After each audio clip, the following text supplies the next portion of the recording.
Hello everyone, আসসালামু আলাইকুম। আজকে আমি কোথায় চলে এসেছি বলুন তো?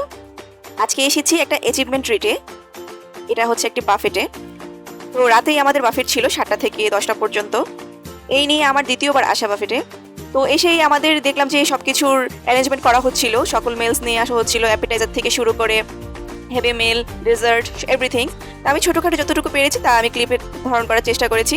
আপনারাও আমার সাথে এনজয় করতে থাকুন আর দেখতে থাকুন আজকে কিভাবে এই বাফেটটা আমরা কিভাবে এবং কতটুকু উপভোগ করেছি। এখানে অনেকগুলো ডেজার্ট সাজানো হয়েছিল, দেখতে অনেক লোভনীয় লাগছিল, কিন্তু লোভনীয় দেখতে মনে হলেও সব কিন্তু টেস্টেড ছিল না। এনিওয়েজ, এখানে আমরা যতটুকু পেরেছি এখান থেকেও আমরা ক্যাপচার করার চেষ্টা করেছি। তো ফাইনালি আমি আমার খাবার স্টার্ট করি।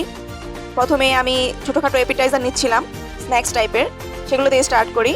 পাশাপাশি ভাবছিলাম এখানে অনেক ভিড় ছিল, অনেক মানুষের গ্যাদার ছিল, তাই আমি আগে ভাগেই আমার নিজের সকল মেল সাজিয়ে নিয়ে এসেছি।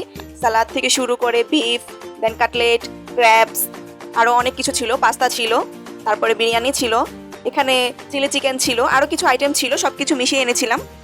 তো এখানে আমি খাওয়া স্টার্ট করি। পাশাপাশি আমি প্রথম ধাপ শেষ করে এখানে মানুষের ভিড় হওয়ার আগেই আমি যাবতীয় যে ডেজার্ট থাকে সেগুলো নিয়ে এসেছি। বাট টেস্ট এভারেস্ট ছিল। আপনারা আপনাদের পছন্দ মতো ডেজার্ট চুজ করে খেতে পারবেন। আপনারা এরকম বাফেট এনজয় করতে চাইলে চলে আসবেন মিরপুরের নতুন আউটলেট বাফেট লাউঞ্জে, যেখানে মন ভরে আপনাদের পছন্দ মতো 65+ আইটেম খেতে পারবেন। টাটা, ভালো থাকবেন সবাই।